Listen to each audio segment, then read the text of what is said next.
Hey guys, we are with Krishan, who is. I initially found out about Krishan through a mutual of ours, Charlie Ward, who runs Indie Club. But Krishan is the main kind of project that Krishan is doing is $1 million project, $1 million token project. Apologies, and um, yeah, that's a very interesting project where you can buy essentially one pixel or something or one block as an NFT. And yeah, I think the best way to go is probably over to you, Christian. Just to kind of explain your background and how you got involved in this space. Sure. So thanks for having me. I'm Krishan. I'm in London. Um, so $1 Million Token Page is a project that me and my friend Arthur built very recently. Actually, we've been building it for a few months.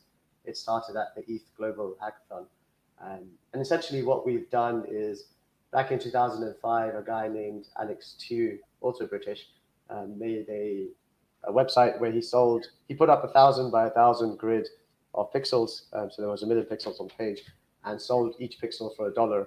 And the person who bought the pixel could set the color. And it wasn't an overnight hit, but slowly it became a bit of a sensation and got all these articles. And he ended up selling all the pixels and made $1 billion. And it was all over the news. Um, and I was super young at that time. Well, not super young. I was 15, but I wasn't really into tech that much. But it was one of these things that is very firmly in my memory as a cornerstone of why I believe the internet and technology and so on was cool even then. I'm not one of these guys that coded since I was young. I only got into it at uni. But once I found out about NFTs, which was last year, from Arthur, who's been in crypto, my co-founder on the token page, he's been in crypto since like 2015. And so when he was trying to convince me to look into the merits of it, crypto kitties and crypto punks came up a lot.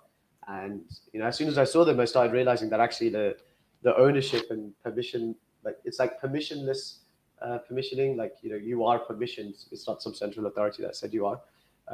It just looked to me like if Alex had the capability to build this with crypto back in 2005, I'm sure he would have, because this is exactly what that project was about. Like, you buy this space and then you control that space. And so NFTs have been the perfect vehicle for that. So essentially, what the project lets you do is there's a website, you buy a block, it's an NFT, so you can sell it later on OpenSea, or transfer it to someone else, or whatever cool things you can do with NFTs these days. You could fractionalize it, for example, and sell it to 10 different people, or like whatever. And with that NFT, you get the permission to draw something in that block on the page. So we verify who you are, and once we verify, we not who you are, but we verify that you are the owner of this token from the Ethereum blockchain. And once we do that, you can set some content on that grid. Um, I hope that makes sense as a project. I can go into my background a bit. So my background is I grew up in London, studied computing in the London University, Imperial, and after that kind of just went into startups. I did my internships with bigger companies, always in software, so Google and McLaren, the racing company. And then after uni, I wanted to only work in startups, so I've been doing startups ever since. A few of my own up to 2015, and then in 2015 I co-founded a fintech company. We were making AI for hedge funds to better track what's happening in emerging markets.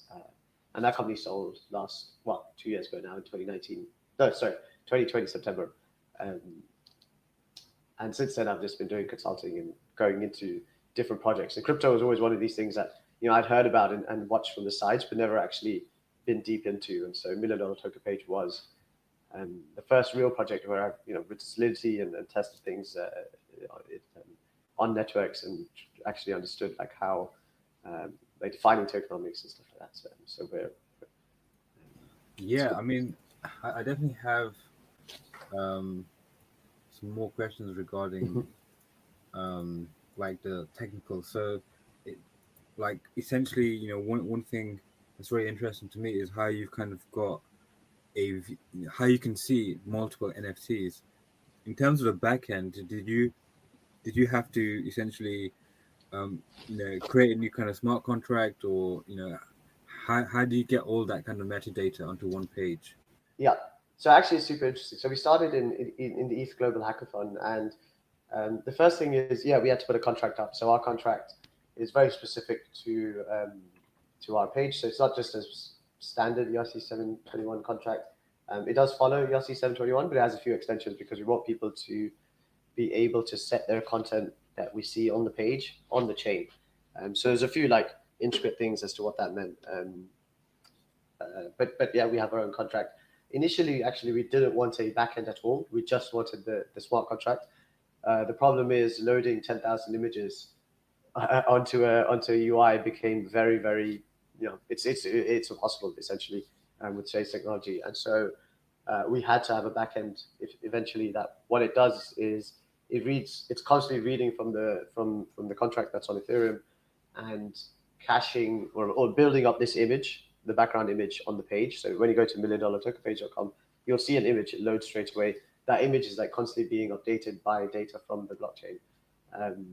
So the front end doesn't talk to the blockchain directly to get the images. It will talk to the blockchain to, buy stuff. And if you want to mint a token or set your content, it will talk to the contract directly, but not reading directly. It reads from our backend, just because the speed meant it. In the browser, it's not practical to have that many requests at the same time. Because of that, is it possible for someone who buys a spot to have like a dynamic thing that changes either by the day or by the week? Yeah. So, yes, great. So dynamic. So yes, definitely. So this is actually one of the things that I don't want to say it out loud because I kind of hope that someone else does it. But one of the awesome projects that we thought of is like NFTs have unlocked a whole new level of interesting things that people can do with ownership. So I listened to this podcast, My First Million, a lot with Sean Puri and Sam Parra. It's awesome. And one of the things that they were talking about was buying Michael Jordan's house, right? And if you think about it in the real world, like you had to buy his house, and if you wanted to make it a timeshare, like you have to agree who has what slot and so on.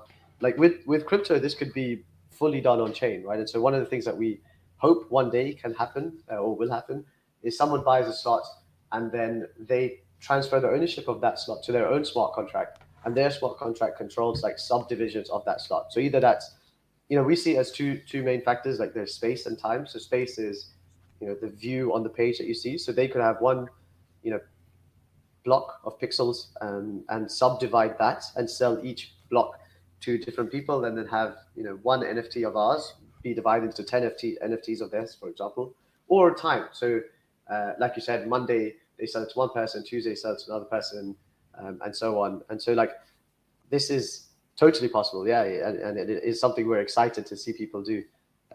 We have actually seen someone doing it manually at the moment. Like one of our power users kind of has gone and updated his image every couple of days, which has been super nice. Like it adds dynamism to the page. There's a reason for us to come back and see what's going on.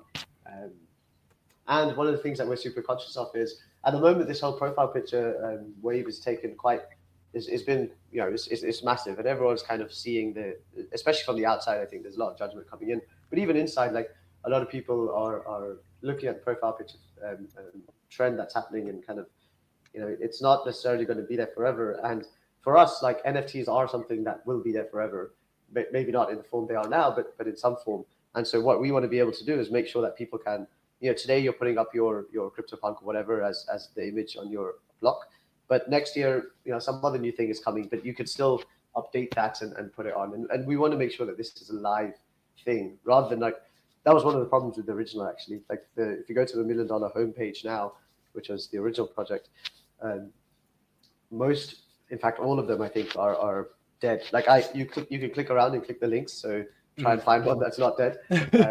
But it's very difficult. Like they're all dead, and we really don't want that to happen. We want this to be a living thing. And actually, one of our members coined this term as he started calling it the 2D metaverse, which we're trying to adopt now into our communication. And so, because it is very much a live community. You have neighbors, like your pixel is next to someone else's pixel, and you might want to do something together, and or trade or whatever.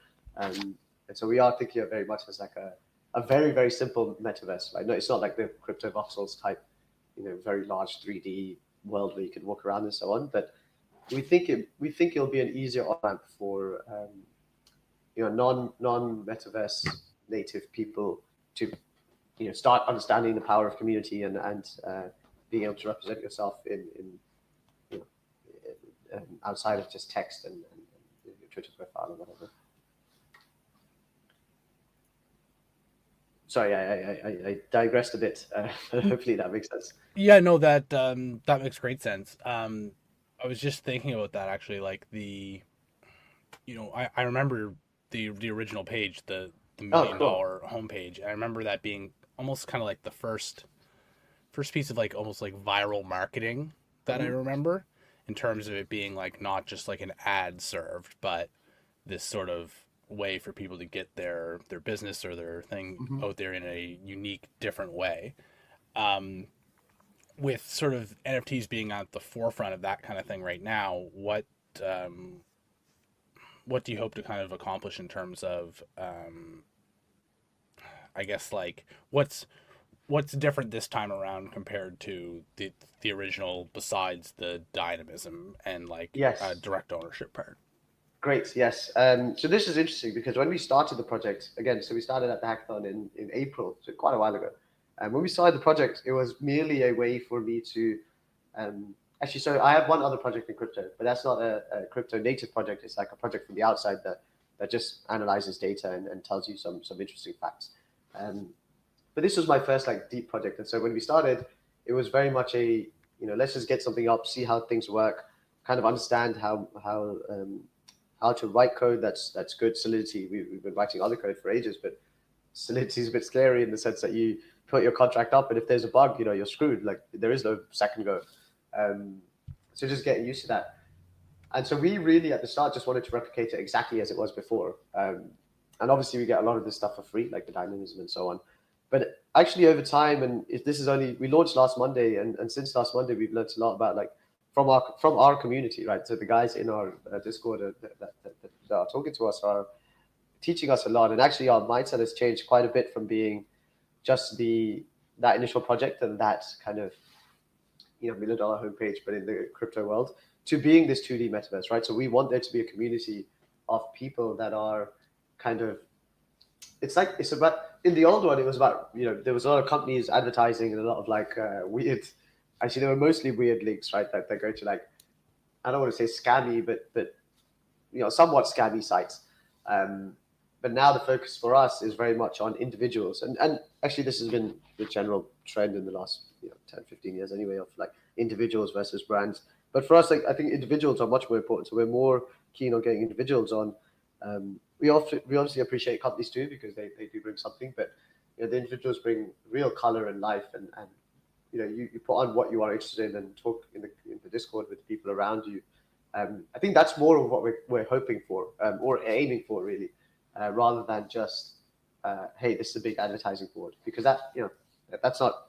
I don't think that would transfer well from 2005 to now. But this whole community back in 2005, there was minimal online communities. I used to use AOL Messenger back then, and that was something like a community, but it was more chat, like I chatted to people that I knew in the real world. Whereas one of the big things that these PFP projects have unlocked. Actually, I read an interesting tweet the other day, which was, do all the NFTs need a utility? Why can't they just be fun pictures? And actually, I think that misses the point a little bit, because one of the biggest things that these profile picture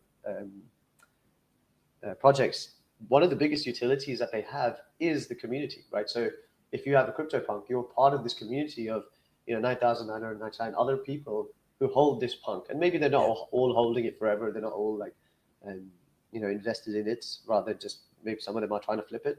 But essentially, you have this membership to this community that is very limited. And I think people see all of crypto this way, or all of Bitcoin or Ethereum this way. Like I'm a Bitcoin holder, I'm an Ethereum holder. And now it's going smaller to like CryptoPunks and Bored Apes. And like I think this thing that happened yesterday with the suit, everyone was suiting up for that Christie's auction and changing their apes to have suits like that. That was an incredible move, right? It's so amazing to see an entire community come together and do something so in unison, but probably all over the world in all different time zones and different mentalities, different races, like colors, languages, whatever. I think it really represents something that's not been able to happen in the real world. And if we can do something like that, like I think that would be great.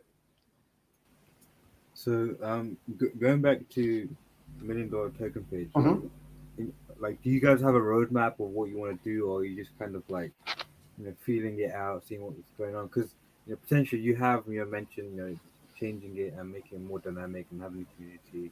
Mm-hmm. I was kind of wondering, like, what's your kind of like next step, let's say. Yeah, good. So good. This is such an interesting question for us because when we started, when we launched it last Monday, actually, our roadmap was basically just we have 10,000 tokens. We're going to release the first 10. We're going to release the first 1,000 tokens today. So that was last Monday, and then we'll release the other tokens in batches when the community kind of like feels it's right and in a way that the community feels it's right. So we thought we would try different things. Like one batch we might do on a bonding curve, one batch we might do as an auction, and so on and so on. And that was our only roadmap. Since then, because of this whole introduction of this 2D metaverse idea into our kind of plans, which was given to us by one of our, so we had like 3 or 4 real OG crypto guys. Like these guys have been in crypto for, they haven't said explicitly, but I imagine since the start, right? So it's like early 2010s. And they're the guys that kind of like brought this idea to our attention.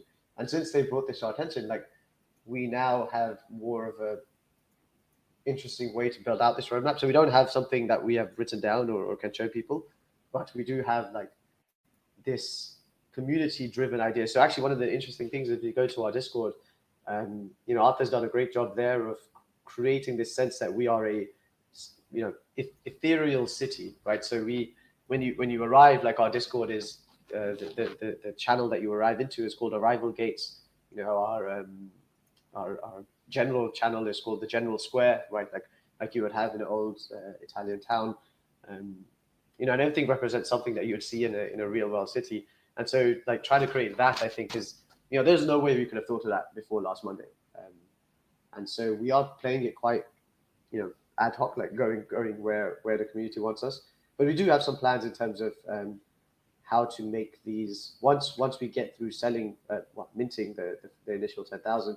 Some plans as to how to make this exactly as you said, like more dynamic, more interesting, kind of keeping community members engaged and coming back to the site.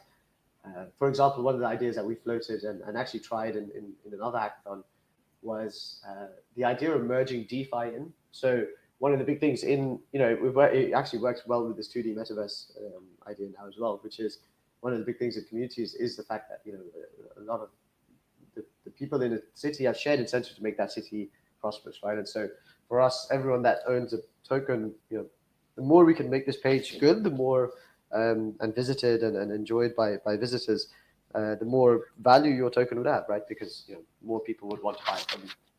But one of the things that we're thinking of is allowing people to invest back in. So an example would be using something like compound finance which is what we tried, to stake money on your token, right? Or on someone else's token if you want. And then by staking, you get extra features either in the product or community or something.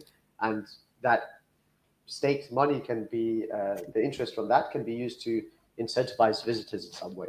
Right? So there's a lot of interesting stuff because, like, again, back in 2005, Alex wouldn't have had access to finance protocols like in the same way that crypto had. Nobody's had it for a long time, right? So only a few years ago that these kind of insanely cool financial protocols have come up. And so like the more we can incorporate of what's actually happening in crypto, the more we think this will become a place that's not just an advertising board, and it turns into this kind of like community, interesting projects, interesting concepts being played out, and so on.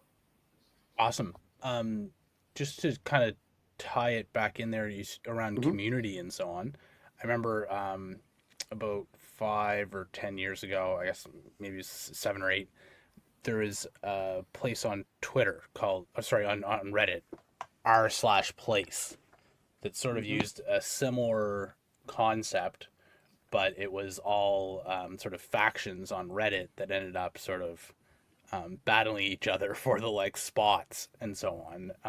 Are you familiar with that? Now that you've said it, it rings a bell, but I don't remember it. It's not. It's not. Was it like a real world? Like you had to battle for places in the real world? Well, no, like it was similar to the $1 million homepage in the same that Hmm. like the same kind of concept, but how it worked was people like had to vote against each other for Right. the for which like color each pixel was, so to speak.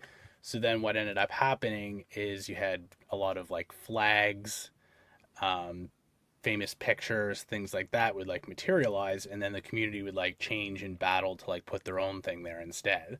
I remember like when it first came out, there was like an American flag that dominated like a quarter of the image, but like over Wow. time that got like squeezed down to only being like less than 5%. That's so cool. Yes, I'm just looking at it now. I had seen this, but I didn't really appreciate what was happening at the time. Like the way you've described it, actually makes sense. That's so cool. So no, I hadn't. We haven't. This is such an. This is such a smart idea. Yeah, like you guys should probably look into it there because there was quite a lot of maybe ideas that um bring back to your other point there Hmm. that couldn't have been implemented then, but now Yes. can. Yes. Um, Very cool.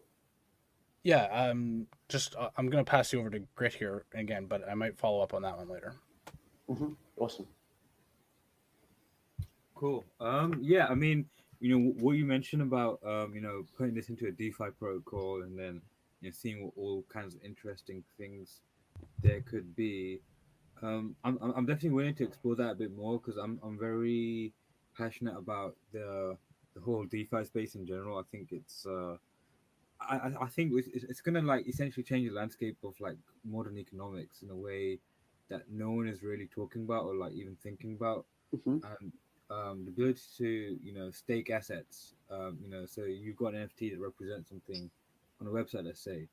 But essentially, what's going to happen in the future, I think, and this is just totally my opinion, is you can basically stake literally anything and generate more income and value, and it becomes sort of like a perpetual self-paying insurance in a sense. Hmm. Um, in terms of like in terms of $1 million token page, do you guys have any like have you guys reached out to anyone in DeFi space to try to like think about this or just have the conversation and just kind of see where it goes or Yeah, so not yet. So actually, Arthur, the guy I work with, has been in crypto for a while, so he's actually quite familiar with most of the DeFi concepts. And actually, when we first started, he I think mostly wanted to work on a DeFi project. Um, my last startup was not in crypto in the real world, but it was in finance, and so I'm kind of not a huge fan of like finance in general. Like the system is, I think, something that what's happening in crypto I think is great because it's rebuilding a lot of that system, but in a way that's more fair or distributed rather than like these centralized players controlling so much. But when we thought of million dollar token page, it's not DeFi is not something that we want to just incorporate. It's something that we want to make sure is part of the product rather than something we've just bolted on. And so when we did this staking product, we did it as part of a hackathon, and it kind of did work, but it wasn't enough of a uh, it wasn't enough. I think in the form it was to make it like valuable to the product, to make it valuable enough to like distract from the product's core focus. And so we have this kind of balance that we need to strike of um, we focusing on NFT. Like it's hard enough to convince someone that this NFT has value or is the utility is valuable. I think most people at the moment are aping into like profile picture projects all over the place, and it's harder for them to ape into a project where I have to do stuff like that's crazy, but it's like no, you get to do stuff, right? Like you get to be part of this. It's not just everyone trying to raise the floor or something. Um, so we're very focused on that at the moment, and then once we kind of get over that, I think, or we find a DeFi example that DeFi feature that is interesting or important enough that it can allow some distraction away from the core product. I think that's when we go into it. But we do both have people that we know and have been in DeFi for a while, and we ourselves use these products, and Arthur's been using them for years. I'm a bit newer to them, so we are very familiar with them. It's just a question of how do we productize this. At the moment, for example, marketing and sales, I guess, is the big thing. Like a lot of, like you mentioned, you guys met on Discord. Like on Discord, every day you get like 10, 20, 50 messages from random people saying, hey, join me on this Discord for this thing, like they're minting tomorrow, right? Like it's kind of, we don't really want to be at that level. We want to kind of rise above that a little bit. But there is a lot of noise at the moment. They're just cutting through that with something, that we think is more like, look at this project, learn something from it, right? Like we want to move the community forward in a community here being all of crypto in a like functional and useful way, rather than just the things that people from the outside look at and say like, why are you paying so much for a JPEG? Which I do understand, but obviously like those people are missing something too.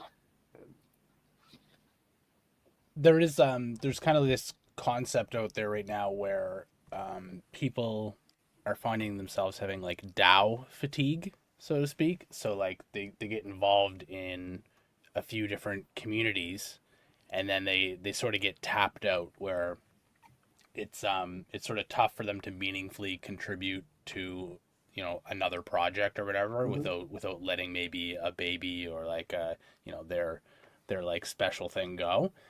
Do you think there's like a market there for sort of like lower engagement required kind of thing, where like it is a more sort of passive, organically developing thing? You mean for $1 million token page or projects in general? Both really, like Right. So whatever you kind of see there. Yeah. yeah, I think one of the actually throughout my life I've kind of been very against speculation. Like I'm not a speculator, and I actually don't like the majority of things that facilitate speculation. Like I think products like Robinhood, for example, in the real world are great. Like they open markets up to more people, and opening things up is great. But there is a reason why these things weren't open, and it wasn't actually a good reason, but there are a reason why there are like caps on what people can do in non-crypto worlds and so on. So for me, like avoiding speculation is quite a big factor. Like I don't want people to be speculating, but I think actually speculation is probably the kind of answering part of what you're saying. That is, it's one of the easiest things to do. It's so easy to speculate on something, just buy something and kind of hope that it's big. I have an intern that works with me on the other product, and he comes across that product literally just tracks all the NFTs in the world. So he comes across NFTs like every day, every minute of his day. He's like seeing a new project, taking shape, and every project is promising to be the next CryptoPunk or Bored Apes or whatever they're promising. And that to me is the lowest effort thing that's happening at the moment, right? Like somebody joins Twitter, crypto Twitter, and sees a project, apes in, opens OpenSea, sees an offer come into the email and responds to it. Like to me, that's the lowest effort that's there. But I actually think that it should be a little bit more effort than that. Like try and understand the value of stuff. Go and read people's smart contracts. Go and look at the Discords and communities and understand why their community is different than someone else's. I think there should be a little bit more effort. So maybe I'm answering your question in a very, very opposite way, but I think there should be more effort being put in rather than less, because the worrying part is like this thing that happened with OpenSea a couple of days ago, with that insider trading thing. The worrying part is the more bad things that happen, and the more people ape into stuff, the more bad things will happen. It means that things, there's going to be more regulation. There's going to be more negative opinions from the outside world and so on, and that's bound to happen. But the later that happens, the better it is, because things we'll have allowed ourselves to mature within the crypto world, so that once regulation comes, it's kind of more, it takes into account, for example, NFTs. Imagine the regulation that come last year, right? NFTs would have been, nobody would have thought, oh great, how do we regulate NFTs? Like they would have made some rules that maybe would have made it that NFTs wouldn't even be possible. We don't want to stop things before they happen. And I think people So the real thing that I'm trying to I'm trying to build on the side, but it's taking too much time at the moment. Is how do we on ramp people, either in crypto but not not too deep, or not in crypto at all, to be more understanding of what smart contracts are, what communities are, why these projects might be worth something or nothing, um, and so on. And that's something that we've done like very consciously with MDTP. Like we haven't just gone and told people, hey, this is going to be the next, whatever, buy it now. Like we've tried to be very, very conscious about our communication, and it does mean that we grow slower, right? It does mean that we don't have like a million people trying to start a gas war with on launch, and we've done that quite purposefully. We want to feel good about the thing we're building, and we want good things to happen to the people that invest in us, not just, hey, give us your money, here's a picture, thank you. We'll see you next year when we have the next one. I love the idea of I probably overuse analogies and so on, but a lot of people talk about the Wild West, Right. that we're kind of right in the middle of it right there. Kind of what I'm thinking right now is everyone right now is like a prospector out there on horseback kind of thing, and there's no railroad yet. There's no way to get there easily, so nobody's really sticking around because there's no sort of permanency to anything, which makes it sort of, in my mind, that's part of what makes it so difficult for people to get invested in a project or spend more of their like real time on something, because so much is so ephemeral.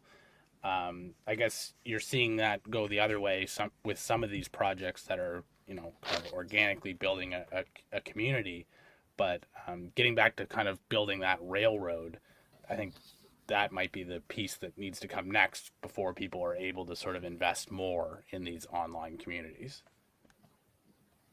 And I think what's super interesting about what you said was the railroad concept is so like it in that in that metaphor or analogy, like the railroad is expensive, right? It's very cheap for someone to just go out on their horse and run around for a while, dig some stuff, and come back home. It's very expensive and tedious to build railroads, and it's risky, right? Because like it might not work. Like God knows what's down the road when you start building. Where are you even going? Like, is that the right destination, or should you be aiming for somewhere else? Like there is a lot of things that you have to plan, but these are the things that I think will have to come, right? These will have to be built, and the more they are built, the more we won't be in the Wild West anymore. But it is exploration, right? This is like so in my last company, there was a lot of machine learning, and the head of data science there always used to use this phrase like exploration or exploitation, right? And we're still in an exploration phase where everyone's trying interesting. Well, not everyone, but a lot of people are trying interesting stuff. There was a drop on Sunday. These SVS vampires, like I can't remember what the project was, and like they tried to prevent a gas war, right? Because these gas wars are happening at the start of these drops are just insane, and they did a reasonable job, right? They prevented a gas war almost entirely. It did feel like a bit annoying, like we were waiting there on the drop, and a lot of people didn't get in, but that's what's going to happen if there's limited supply. But there was no gas war, and I think these kind of things will emerge, and the more people are allowed to, or the more people are mindful and trying these things, I think it will be great, because eventually these will be these will be laid down as the tracks for future projects. But yeah, it as to the like who does it and how do we get that kind of investment. I actually another good example is like OpenSea, because OpenSea have done amazing stuff, right? And they're obviously backed by like Andreesen and Y Combinator and so on, like traditional these guys who worked a lot in the traditional venture capitalist stuff, venture capitalists, yeah. And like some of the things they're doing is great, some things they're doing is not great, right? So like they've created an amazing market. They're the product is amazing, but one of the examples I really don't like is, and I think this is coming out now, and actually I've been quite vocal in my local small community about it, but it is coming out on Twitter now, which is quite nice, which is like for OpenSea to take a percentage of sales is just not sensible, right? Like for artists to get a percentage, great, totally understand it. Like you made a thing, you get a percentage forever, agreed. Could not agree more, to be honest. For a platform to take a percentage, like this is something that I think was fine in the in the real world. Sorry, not real world. In traditional finance world, this is not going to be fine in crypto. Somebody else is just going to make a version that's fixed costs, right? And Yeah, because the thing you're doing is a fixed cost. even in the traditional finance world, like the actual exchanges don't take percentage costs. Right? Yeah, They yeah, take, totally. or if they do, they're extremely marginal. Hmm. The most of the fees that are taken are per transaction, and it's like just a fee essentially to run the business. Hmm. I think that's probably the model you're going to see things trend. Yeah, you were talking about OpenSea and platforms. Where do you kind of envision platforms going in the future? You said, Yeah, these, it's super interesting because like one of the things that I enjoy about crypto. So for example, for $1 million token page, when we get to the last 500, like we have a thing that we've said that we are going to auction them off. It's very unlikely we do this auction on OpenSea, right? It's more likely we build our own smart contract and do the auction there because it's so easy. Like the auction, if you know what you're looking for, you don't need to go to a centralized place. If you know what you're looking for, you could just go and do this. You should be able to just go and do the thing directly on the place you want to look. You want to do it. This is kind of like what's happening with Deliveroo and so on in the real world, right? Where the argument that Deliveroo I think they take like 20% of some orders, and their argument is that people find your restaurant on our app, right? And that's arguably the case with OpenSea too. Like if you find a project on the homepage and you buy it from there, great. But if you go there looking for a Bored Ape, like you're not really the value that OpenSea is creating is not really that. It's more the ease of use, right? And that can be replicated. That can be done by basically should just could just create their own marketplace as CryptoPunks have done, right? CryptoPunks don't trade on OpenSea; they trade on their own one. And I think it's more likely that we go down that route, or people end up going down that route where if you're up and coming, you go onto a bigger platform for exposure and so on. But as you get bigger, you start taking that in house. Actually, also this is happening in the real world with creators, right? So when Twitter took down Trump last year, there was a big ripple effect, which is a lot of people realizing that, I've built my huge audience on Twitter. Not me, my audience is very modest, but people have built huge audiences on Twitter or Facebook or Instagram or whatever. And if that's the only way they communicate with their fans or listeners or whoever they are, and that platform shuts you down, like what do you do? Like how do you make money now suddenly, or how do you monetize your whatever the skill you have is. And so a lot of people now have been like very, very committed to like starting their own newsletters. Things like Substack, I think, are super good for people that are starting up. Once you have an audience of some size, like take that audience in house because you don't want somebody else to own the relationship between you and your fans, visitors, whatever. And I think, well, this is just hypothesizing, but I think this is a similar thing that will happen in crypto, right? It is very much I like the idea that contracts are open. Like I like the idea that I can go and read anyone's code. Obviously, that's not something everyone can do because not everyone knows how to read the code. And even you're going to miss stuff. You're going to miss bugs.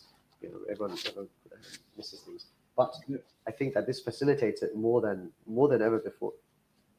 Yeah, I totally agree with that, and I think the trend in crypto is more peer to peer, and I think it's very baked into the kind of the DNA of crypto. So one thing we've kind of realized, we've kind of seen is decentralized exchanges for NFTs, which are basically peer to peer, much like how normal dexes operate. They operate in a very similar way. What do you kind of think of these? Do you think they're going to be like cornerstone points because they're probably a lot cheaper than OpenSea, Yeah, I mean, I hope so. I hope so. Sorry, I hope that they are the cornerstone. They will obviously be cheaper. And this is exactly what we plan to build for MDTP. Like the final stage will be this kind of, one of the things that we're really excited about is imagine you own like 2 tokens on MDTP, but they're, at 2 different corners. You want to trade with one of the guys next to you on either side to say, hey, I want one of the tokens next to me. Would you like, my token over there or my token plus, 0.1 ETH or whatever. We want to make that easy. We want to make that, we want to make that conversation super easy to be had. in the old days, it would be like with even OpenSea, right? Like they take your email so that they can email you with these offers that people send you. How do you do that without email? How do you do that without actually knowing who that person is? I think is going to be super interesting. It is such a cool question. I'm not sure there is a good answer yet, but like, so one of the other problems, as you said, peer to peer is a cornerstone of crypto. Like it's why it is crypto. It's not just another project that didn't work. It's why it's become the big thing it is today, because I can just transfer you money without having to tell my bank, without having to tell anyone. Not to avoid anything, but just without anyone's permission, I can just do it.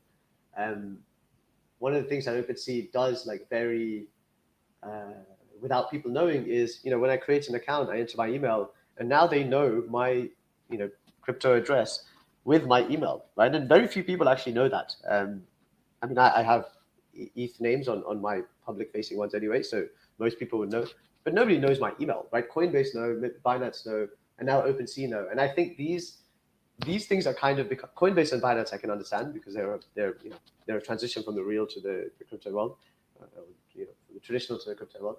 OpenSea I don't really understand so much. Like, could they not send me notifications in a different way that doesn't need to have my email? Because now they get hacked and suddenly my email is associated with my wallet address. Yeah, I think there's a real opportunity there for whoever's able to create the first either like FTP or like email protocol where like wallets can kind of talk to each other without needing this like centralized thing, right? Like I noticed NFTX launched their version of like a OpenSea competitor the other day. I'm curious to see what they do in terms of trying to make that more kind of open, available, and like you say, not this like centralized, shadowy VC backed like thing taking like 5% of every transaction, right? Yes, totally. I think what you said about the emails is so right. Like, again, one of the nice things about crypto, like ERC721, is it's been a while since, because obviously I worked in the traditional tech for the majority of my career. It's been a while since you see a protocol that's so nicely implemented. Like, email was awesome because I don't need to use Gmail to access my email. I can use any email thing, right? Or I can send you an email regardless of whether you're on Gmail or Hotmail or whatever. Like, email was fundamentally the case, and that crypto has obviously done that, and ERC721 did that for NFTs. And yeah, like, we should be doing that for communication, like doing like creating centralized things on top of crypto. I think the problem is the majority of people that would use it don't even question it, right? Because everything they've used in their life so far has been centralized, and so seeing another centralized thing in and amongst the decentralized world, it doesn't actually stand out. But probably most of the other stuff stands out. Like, oh, it feels weird to go into MetaMask and have to sign something, or oh, it feels weird to have to, blah blah blah. Like, not, oh, it feels weird that this company actually knows who I am, right? Which is weird and should be weird. So yeah, I actually fully agree with your comment about the communication protocol. That would be awesome. I think maybe big clouds are trying to do something along those lines, right? They have their own, I've heard of there is an Ethereum mail service where you kind of put your address, but I've heard it's not that good, and it's not like a replacement of email yet. Right. Yes. And there has been another thing where there's a Ethereum notification service. So basically, just it just pushes you notifications. Again, I think these are very, very, very early stage programs. Yeah, and like gas is probably the biggest problem for these guys, right? Because if it's on Ethereum, like, I'm not going to pay $10 to email my friend. Like, I will just go back to using WhatsApp and Facebook, knowing everything I say. Like I think this is where L2s are gonna thrive, like sending of information from there. But also, you don't want your email to be on. You don't want the entire email to be on the chain, because you don't want to, have to like count letters in your email or something, right, to reduce cost. So there's some interesting. I think the fact that everything is founded in cryptography is like, to me, that was like one of the biggest. I didn't really maybe pay attention to crypto enough in like 2015 and the early days because I was so busy with the company. But once it was like, oh, crypto is cryptography, great. Now I get it. And like once I started from that point of view, it's like everything makes sense and everything is possible. It's just a matter of time. So yeah, it's very exciting. And I haven't seen ETHMail. I have their page open. It does look super interesting. No, definitely, and just going back to OpenSea, and I think this is a very like topical kind of topic. There's recently, and going back to your notion that OpenSea is like almost centralized. Mm-hmm. There's been a recent bout of like quote unquote insider trading, where one of the product guys Mm-hmm. of OpenSea, he was basically like front running things that were going to be listed on the front page. Yeah. I don't know if you saw that, but like, Yeah. and yeah, and that goes back to your kind of like your whole notion, like it is weird, it's like, thinking, in hindsight, it should have been, way more decentralized. It should have treated as a protocol rather than a platform. And yeah, and I think, I definitely think they're doing a good job in like terms of just like getting out there and usability and integrations and stuff. But Mm-hmm.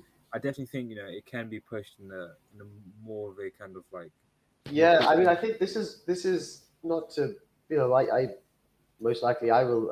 My plan was to like raise VC money and build a company, and most likely in crypto. But this is one of the things that I think the VC money kind of world has to adapt to, which is, a lot of the time people have built awesome platforms and then monetize them, and that monetization doesn't always agree with the incentives you're trying to create when you first started the platform, right? And so I think, as you said, OpenSea have done an incredible job, and this is like an oversight, but this is an oversight that was rooted in probably a good intention. Like we want to show up and coming people, and we want to show up and coming projects, and we want to like prop up some small guy who's just doing some art in his bedroom, and we actually think his art is amazing, so we're going to show it to the world on our front page. Like very good intentions, but obviously the fact that a few people now know this information and other people don't means that this is very similar to the old banking world, right? Where some people had some information, other people didn't, and it was that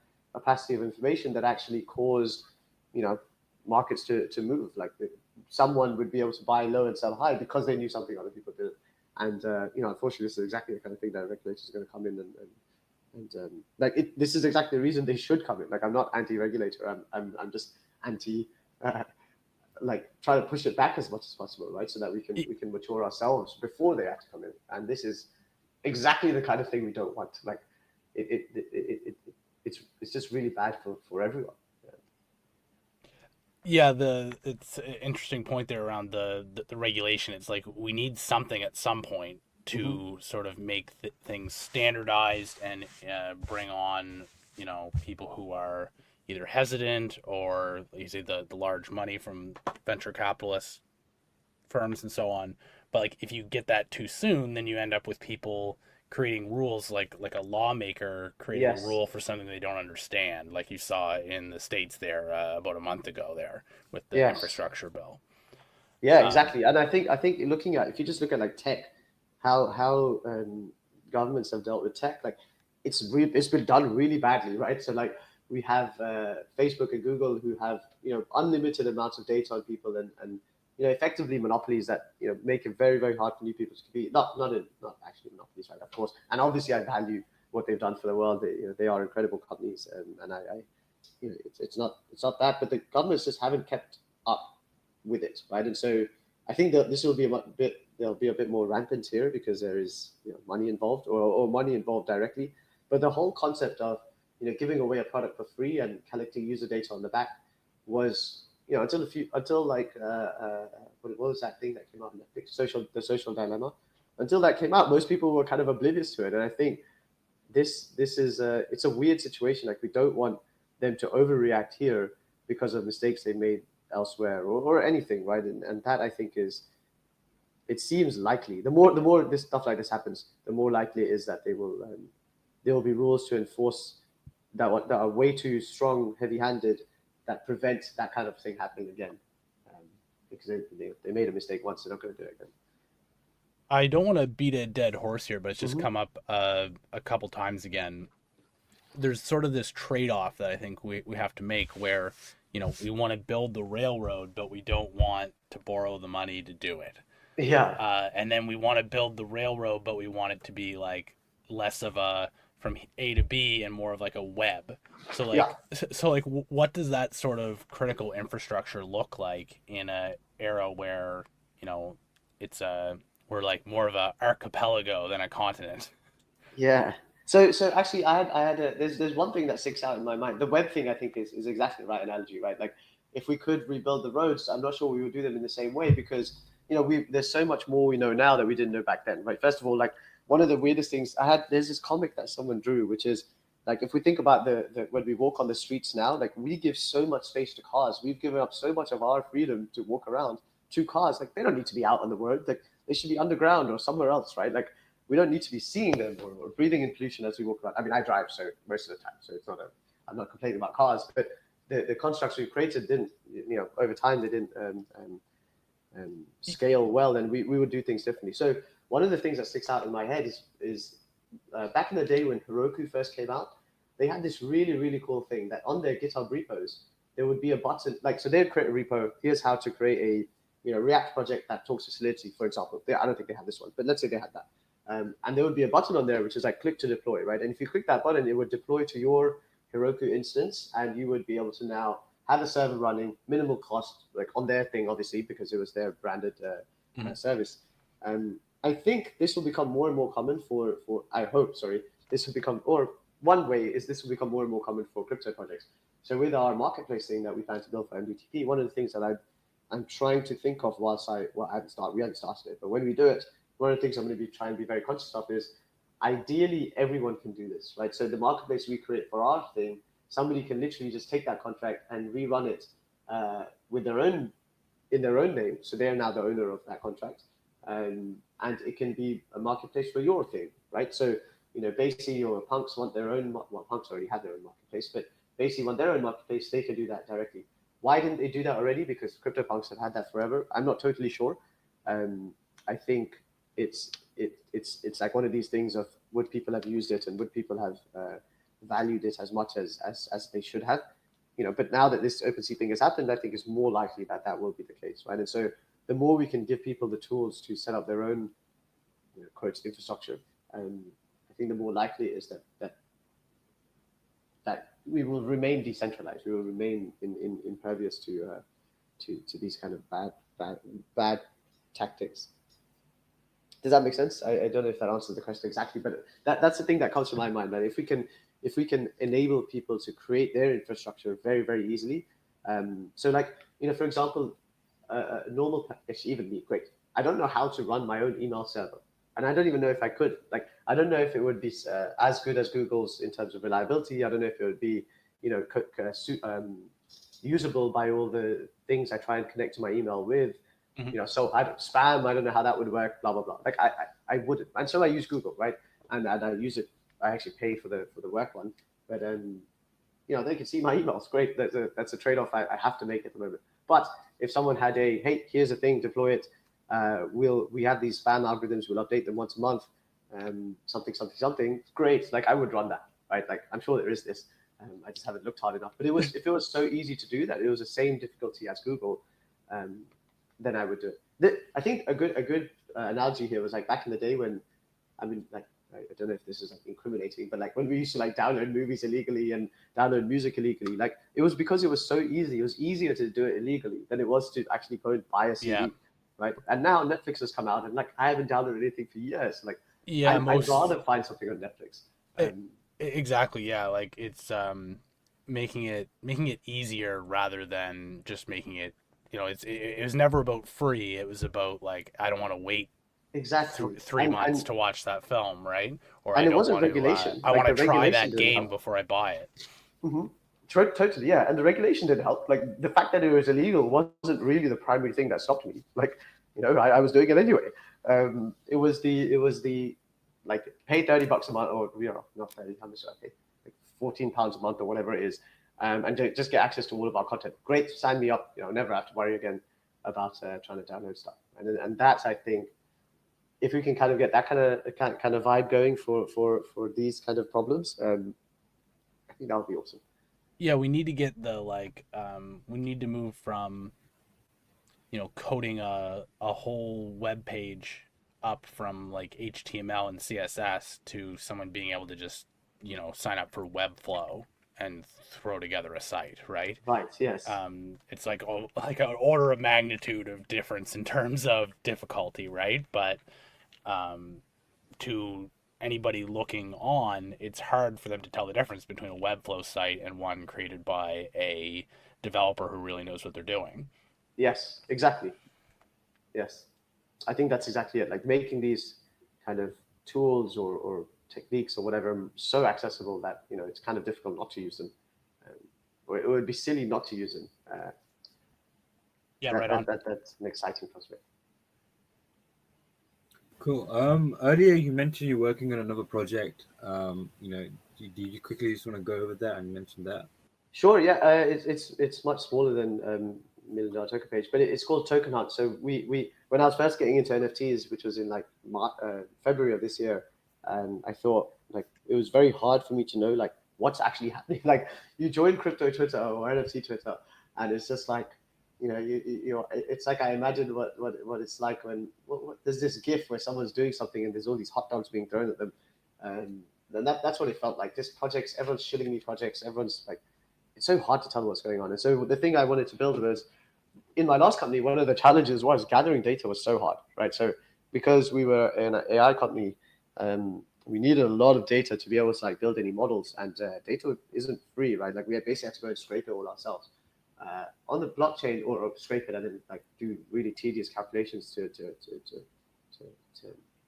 clean it out.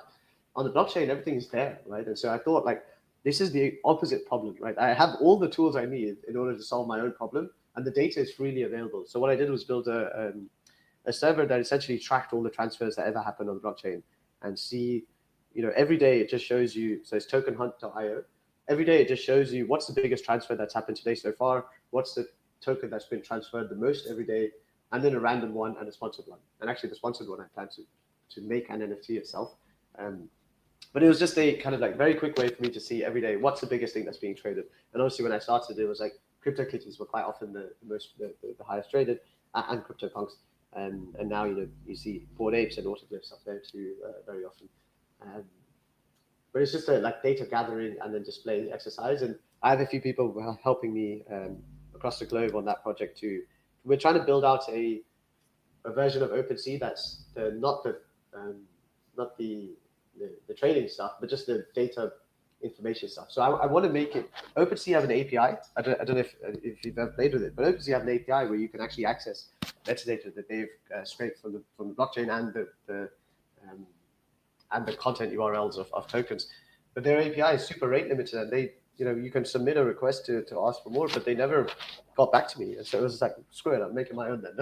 And so I really just want to make this metadata accessible to everyone. So, if you have a thing in your collection and you want to have its metadata readily available, or have the metadata for all of the collection readily available, or whatever it is you want to do, like we'll have an API for that. Cool. Pat, did you have any more questions? No, that kind of covered everything I was really curious about. Yeah, like I think you should definitely check out that r/place thing. Yeah. I think there's a Yes. ton of maybe inspiration there, especially if you kind of go back and take a look at how it developed. But yeah, no, I'm excited to see what's to come with both these projects here. Awesome, thank you. Yes, and I definitely will check it out. It looks, I'm very curious what we can do about that, because it is once people own these tokens, like it'd be fun to like maybe coordinate drawing some pictures or coordinate some sort of game on the page, which is not something we've thought about at all. But yeah, this has been incredibly useful in that sense. Like that's super exciting. The nice thing is it feels like a platform on which we can do lots of stuff, and just hearing people's wacky ideas is so much. It fuels us so much. Like it gives us so much enthusiasm for the project. No, definitely. I think also, you kind of been a great guest, and on that note, is there is there sort of like any question that you wanted to pose to us, or is there anything that you wanted to know? Or... No, I mean, I would just, I generally just ask anyone that's in crypto, like what kind of things you guys are excited about, and if you're maybe not within it, like either within NFTs or outside NFTs in the wider space, like what kind of stuff are you keeping your eyes on, and what kind of things are you kind of um, either hoping that will happen but haven't yet, or trying to facilitate yourself? Like, what are you excited about in crypto? Pat, do you want to go first? Yeah, sure. The biggest thing I'm excited about was gets me back to the Naval tweet thread thing that he Mm-hmm. had about 4 or 5 years ago there, talking about the future of the economy being individual creators Right. and sort of value providers working together on a like one to one basis kind of thing instead of like the traditional employment model. And I think that's by far the most exciting thing for me because I'm kind of living that right now in terms of by being part of these communities and so on. I'm able to help people. They can pay me directly in ETH.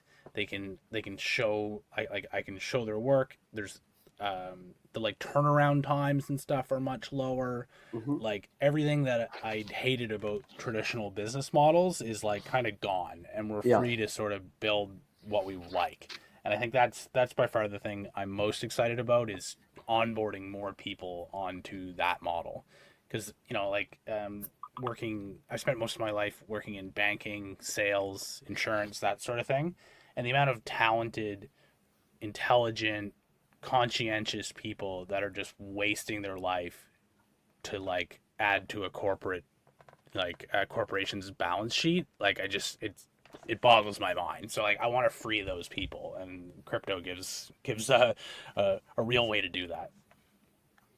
Nice, very cool. Yes, I agree. There's a project that came out recently called Rally, or I don't know if it's recently. I came across it recently, Rally.io, and I was excited about them for exactly the same thing. Like the creative individual creators that are coming out, both in traditional world and in crypto.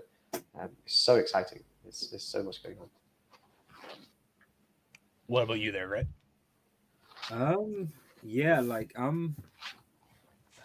don't know, like I had an inflection point where I was just doing corporate consulting. I was working with like multinational corporations, and then I kind of sort of DeFi space, and then I pretty much quit my job. Pretty soon after, and I was like, I'm gonna go back into crypto full time, and so far it's worked out well. So there's like I think the space in general is very fascinating. I've got a lot of projects I'm working on, but one of the things I'm trying to like facilitate is just trying to turn the Patreon model on its head. So I've had a Patreon for a number of years, and I never really liked it. It's hard to facilitate things, and it's a paywall. I don't really like paywalls. I think if people want to support, they should support in a very kind of like wouldn't say democratic, but in a way that's easy to do. And I think crypto allows that. So one thing I'm working on that I can publicly talk about is the DAO I'm trying to build, and it's a total experiment. I really don't know what I'm doing. I'm not that good at coding. I'm trying I'm trying to code ERC 721s, and it's good. It's like a good learning experience, Mm-hmm. and it's a total experiment, and I'm very upfront with that. So yeah, like that's one thing I wanna try to do, and with that, it's what we kind of did was I kind of like airdropped like a couple hundred critical planets, I've called them, and essentially what that does, it gets you a place in the DAO, and what I hope to do is like any other sort of project that I'm involved in, I kind of give like people with a planet like either discounts at a very high rate, or like I just airdrop them free stuff like at a regular kind of interval when I'm doing like new projects. So that I'm ready to airdrop them my second project very soon. Um, and yeah, I mean, one idea I had just like off this call was basically like I can buy some like um, you know um, MDTP space, right, and I can just like kind of rent it out to my DAO, I suppose. Mm-hmm. That would be a pretty interesting thing to do as well. But yeah, there's loads of things that I think like one of the most interesting things as well is just like how the nature of like society and economics is going to change, and Yeah. you know, just going from there.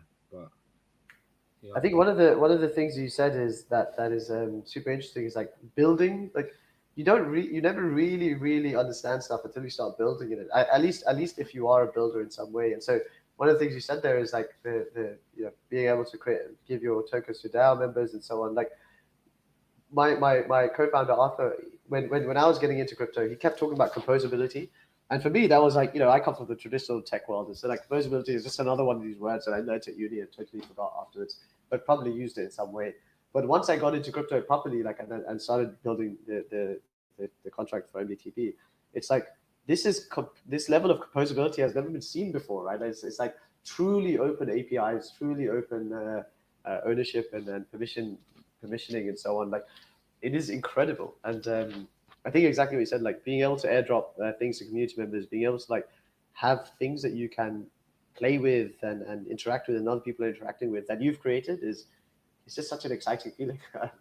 It is so sounds super cool. If you need any help or thoughts on or just someone to brainstorm with, I'm more than happy to chime in on your efforts there. no, I definitely appreciate that. And one thing I'll definitely probably like your thoughts on is a DeFi product I'm building. And Pat knows about it, but yeah, we can go into more detail about that. And that's more of a like formal kind of like heads down kind of project. But what I'm doing as well is like I've got quite a lot of exposure to like a lot of different projects, mainly through consulting. So like I'm just kind of like auditing their their tokenomics, how they've operated the DAOs, and all these other kind of like intricacies that you don't really see. And Very cool. interviewing people through this podcast as well, it's like has been a huge benefit as well.